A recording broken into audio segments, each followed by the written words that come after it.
Good evening. Welcome to Inside City Hall for Monday, September 22nd, 2025. I'm Errol Louis.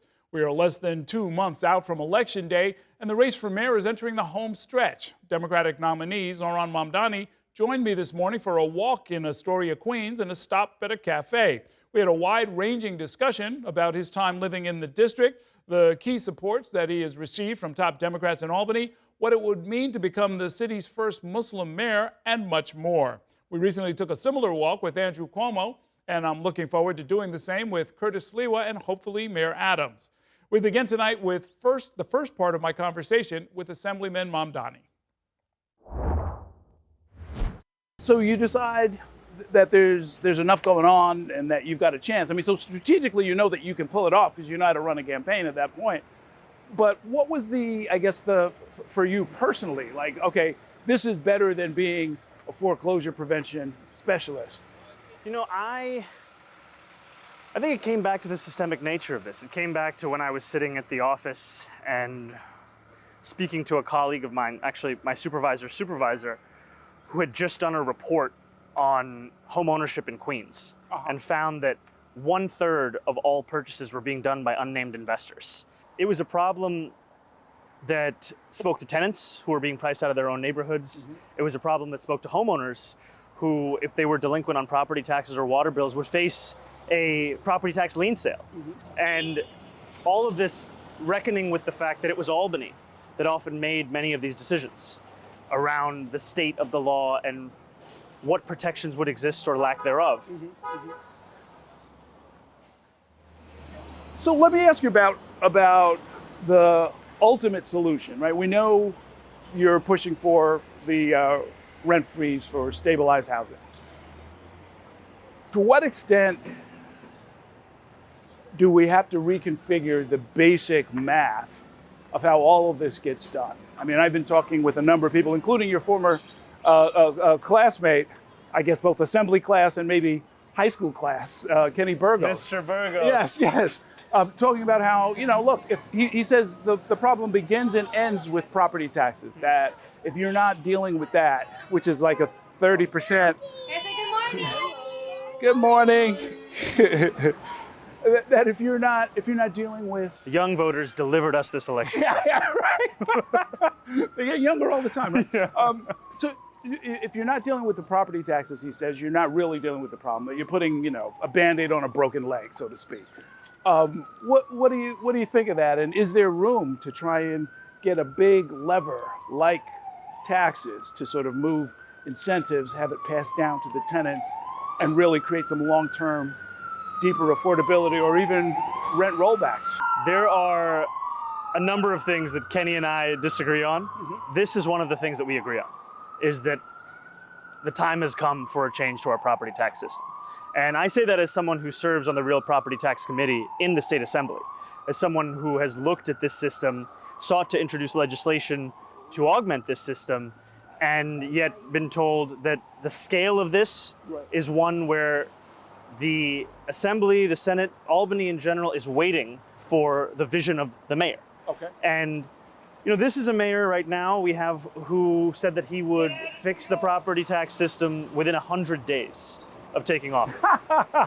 That was in that 100 days promise? That was 100. He pulled it off the websites. I didn't remember. 100 days promise. And what we've seen instead is that he sought to defend the system in court and lost time and time again. Wow. The previous mayor put together a commission that released its findings on the final day of the administration. Sure. And I think what we see is that it's a property tax system that is widely understood to be inequitable, and it also has real ramifications around rental properties, as well as the ability to produce the mass scale of housing that we need to. Because a successful housing platform is one that speaks to all 8.5 million New Yorkers who call the city home. Rent stabilization, that applies to about 2.5 million New Yorkers. Home ownership, it's another about 1 million New Yorkers. Then there are a number close to maybe 2.5 for market rate tenants, and so on and so forth. And so what we need is a multi-pronged approach. Yes, we need to freeze rents for rent stabilized tenants for 4 years. We also need to take action on the doubling of insurance costs for affordable housing providers over the last few years. And I'm quite interested in looking at the prospect of something like Milford Street Captive, which is an approach to reduce those insurance costs. What could be achieved if the city intervened in a significant way? If we looked at the water bill and said, instead of the Adams approach of raising it to the highest it's been in 13 years, and the approach of supporting Con Edison's request to raise gas and electric by $65 a month, that we instead understood affordability to also apply to homeowners. And this goes back to my experience as a foreclosure prevention housing counselor. There would be a day when the city would release a list of all of the, how's it going? Have a nice day. There would be a day when the city would release a list of property owners delinquent on water and property tax bills. Right.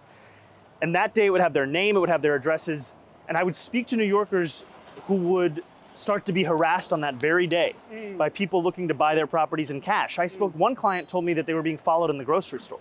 Wow. And so what I did, sorry man, what I did was I built a list coming off of my experience working in local politics of what we call turf, where I would go and knock on these doors myself to ask them, did they know they could enroll into a zero-down Department of Finance program, get out of this property tax lien sale? And I met one man who only spoke Urdu, which I happened to speak. We had a conversation. He had no idea that this lien was about to be sold. No idea he was about to be put on a fast track for foreclosure. And it showed me the ramifications of a Giuliani-era policy that we have not only allowed but maintained, which we see that also has ramifications for racial justice in this city, where the city has been shown to be 6 times more likely to sell that lien in a black neighborhood than a white neighborhood.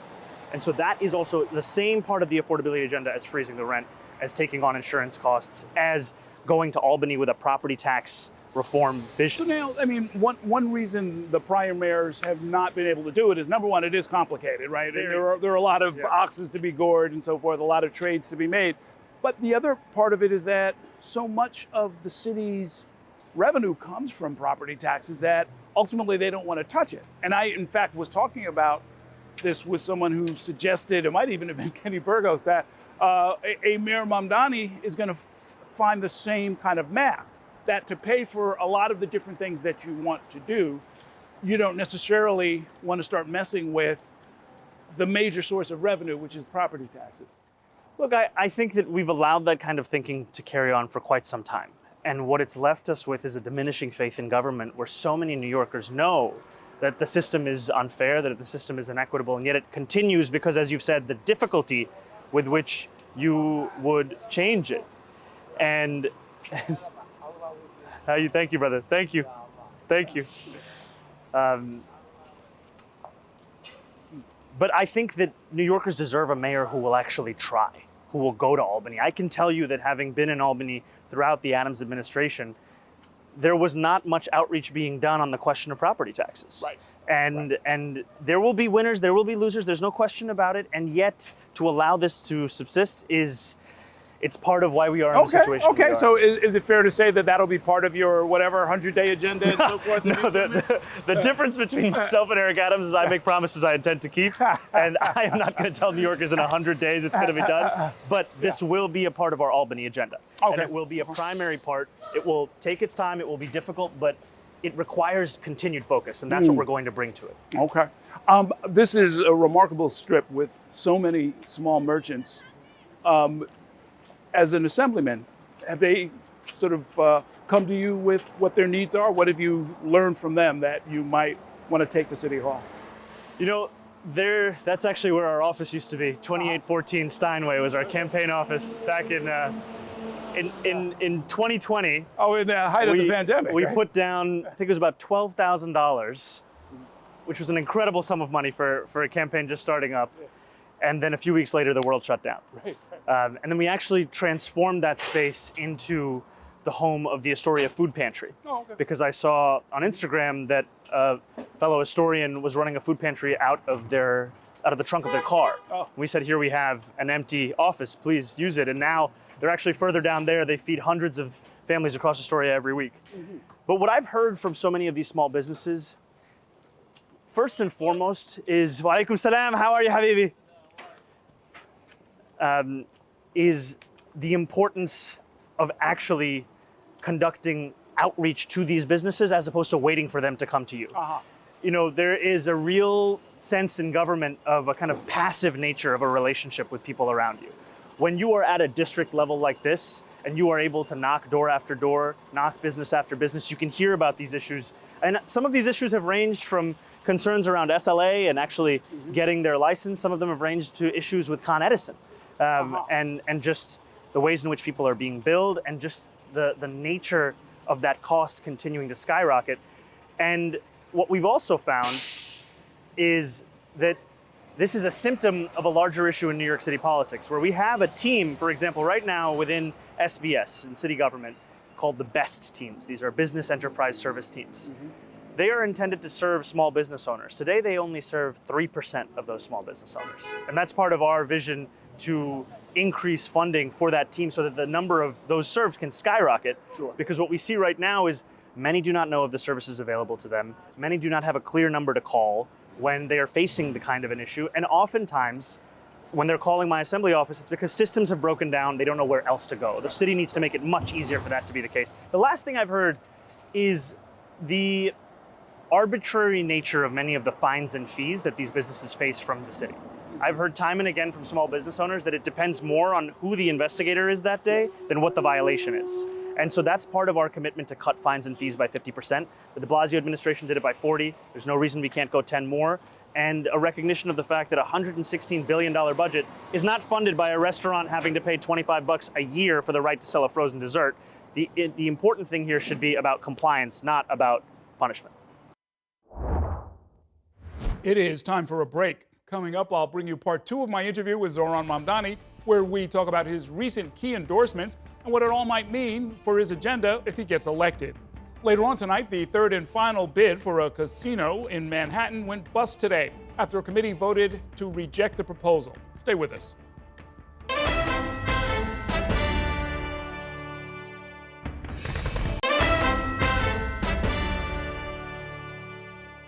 Welcome back to Inside City Hall. Before the break, you saw the first part of my wide-ranging interview with Democratic mayoral nominee Zohran Mamdani, where we spent some time walking through Astoria. Then we sat down at a nearby cafe to talk about how he plans to fund his ambitious proposals. We talked about rezoning in Long Island City and more. Here's the final part of our conversation.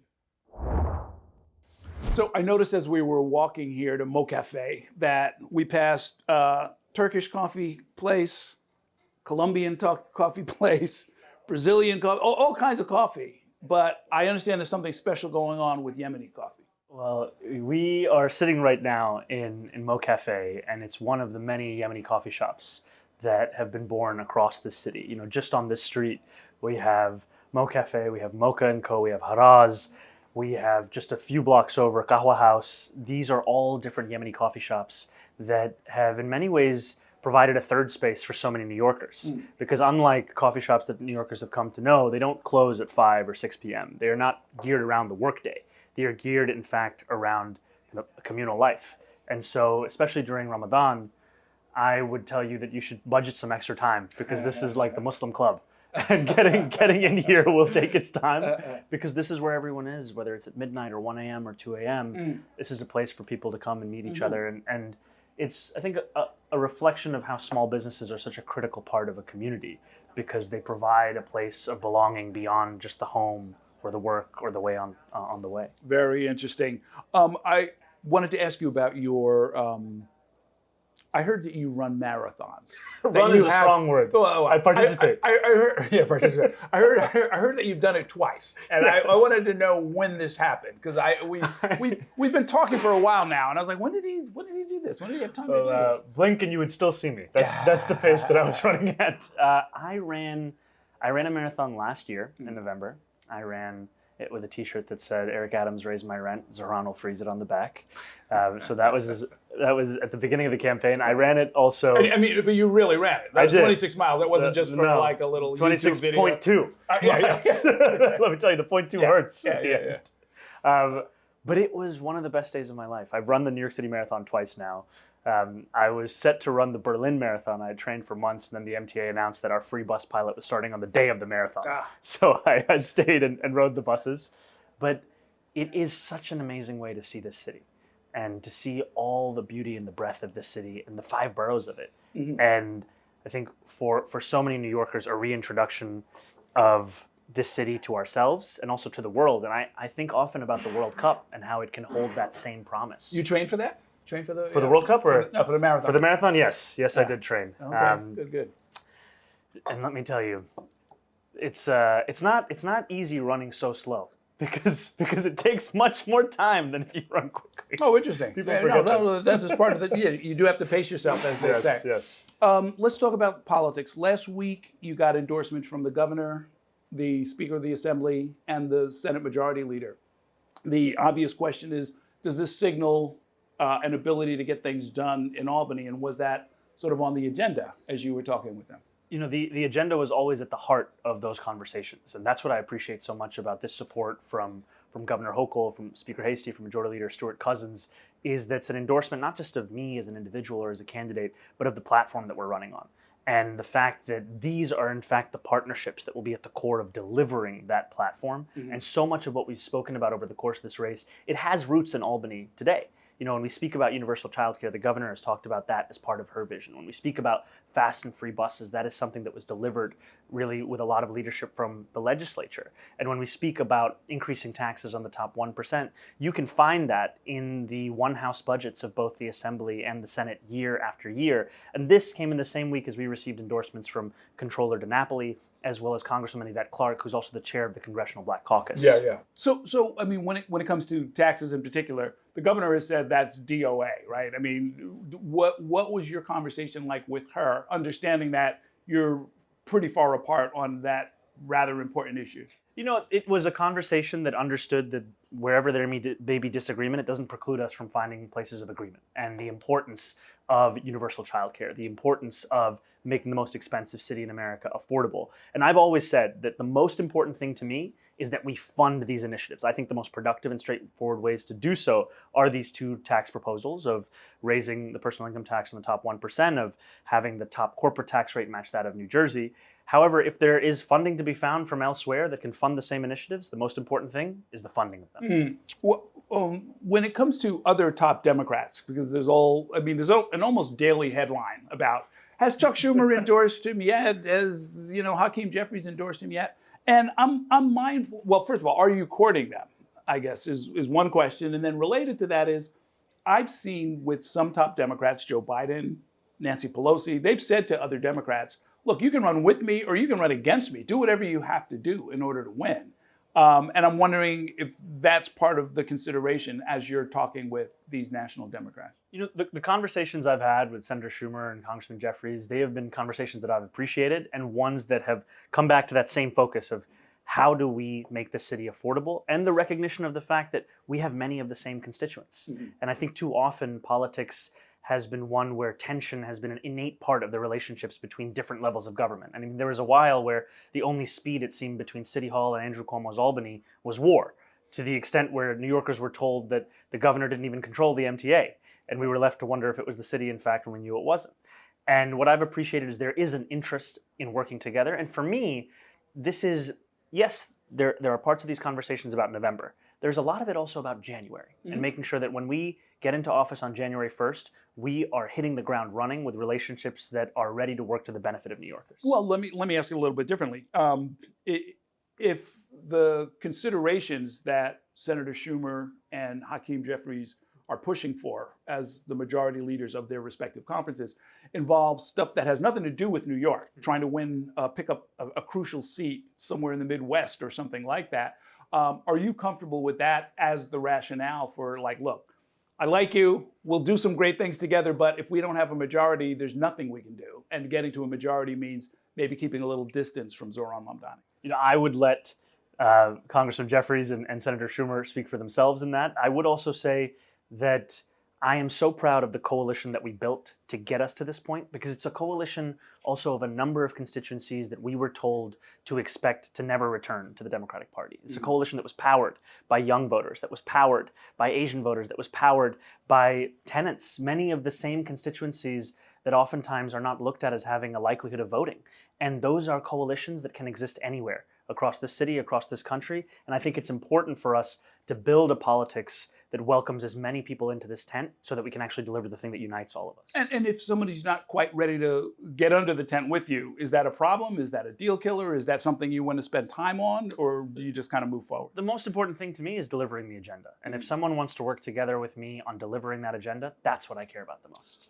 Some of my viewers have no idea what Islam is about, right? They haven't been exposed. Yeah. It's not taught in the schools, and they don't understand kind of what that means, where you're coming from. And I guess part of the burden of trying to make history, as you would be doing, is to have to kind of explain some of these things. So when you were sworn in the assembly, did you use a Quran? We didn't actually have a swearing in of that nature, but that is something that would be part of my swearing in. Right. And I've often been asked this question of what does it mean to be the first Muslim mayor of this city? Because if we win the general election, that is what my status would be, as well as being the first South Asian mayor.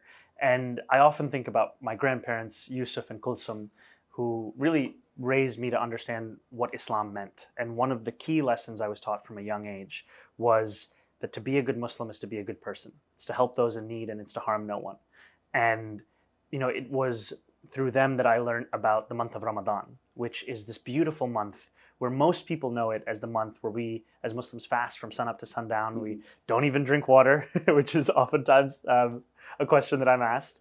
But for me, one of the most important parts of that month is the solidarity that it engenders, where at the end of the day, when we break our fast, we break it with those that we know and love, and we also offer it to those that we have not yet even met yet. Mm-hmm. And that tradition of iftar, of extending that solidarity to all, it's part of the legacy of this street, where when I first ran for assembly, we did a massive fundraising effort with an organizer in Long Island City. We raised about $70,000 to deliver out free iftar during the month of Ramadan at different mosques across this neighborhood, because there are so many people who fast all day and then they do not have any food to break that with. And yet we know that that's not only specific to Ramadan. As you and I were talking about, hunger and poverty has become a part of life in this city. Right. 1 in 4 New Yorkers are living in poverty. 500,000 kids go to sleep hungry.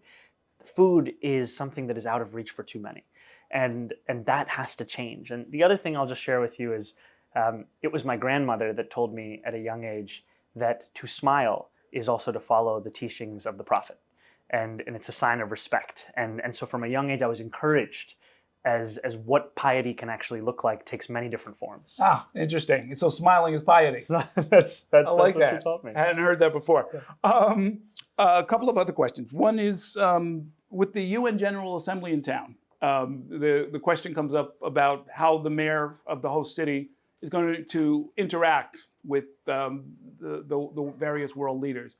And I wanted to ask you actually about President Modi, because I saw you at one point at some forum said that given the chance you would choose not to meet with him. And that was over, I imagine, human rights abuses? Mm-hmm. I was asked if I would have a shared press conference with him if he came to New York City, and I said that I would. Okay. Given the opportunity, if you were, say, the mayor, would you want to talk to him, maybe even confront him face to face?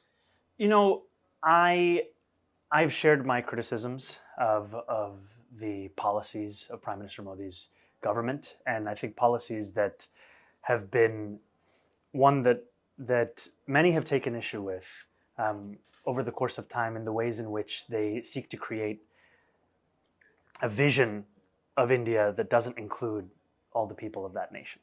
And I often think about the opening words of the Constitution of India and the vision that it lays out. And I know that also I'm looking to represent the entirety of New York City. Just yesterday, I had an incredible meeting with Hindu leaders across New York City. And we spoke about a wide-ranging set of topics. We spoke about small businesses, we spoke about Diwali, and we also spoke about that we may have disagreements as it pertained to Prime Minister Modi. And those disagreements do not preclude us from working together to the benefit of this city. Okay. There are some pro-Modi people who kind of have it in for you, right? They've been putting out ads and talking all kinds of trash. So we'll leave that for the campaign trail. And I guess finally, there's been talk about a massive rezoning of Long Island City, which is the next neighborhood over, that is in your district. I've been struck by how I think this is the 4th or 5th attempt to try and get this done. And I spoke with Council Member Wan just the other day. And we're still at a point where people are saying if it's not if it doesn't include X, Y, and Z, if it doesn't include everything we want, then it shouldn't pass, which strikes me as a formula for going another decade without the necessary rezoning. I was wondering what you think about all of this. You know, I'm always excited by the prospect of building additional housing and the prospect also of, I think, 14,000 additional jobs. And yet I take very seriously the concerns that Councilmember Juan as well as State Senator Gonzalez have brought up, where this is something that should be coupled with investments in infrastructure. And also these rezonings provide you with an opportunity to bring together continuity within a community that has often been split apart. If you just look at the landscape of the parks in this neighborhood and how right now they are disjointed, there is a part of this push that is to unite those parks and ensure continuous waterfront access. And so these are things that I will examine very closely, and all of this amidst a larger context where we are in an affordability crisis, we are in dire need of additional housing, and that housing has to be built all across New York City. And I'm excited to be the mayor that finally delivers that. Okay. We will see you out on the campaign trail. Thanks so much. Thank you, sir. Okay. Real pleasure. Yep. Thank you for watching our YouTube channel. Let Spectrum News be your resource for balanced, in-depth political coverage, and click the subscribe button right here. You can also download our app or watch us on TV to learn more about the candidates, where they stand on the issues, and more. We'll see you then.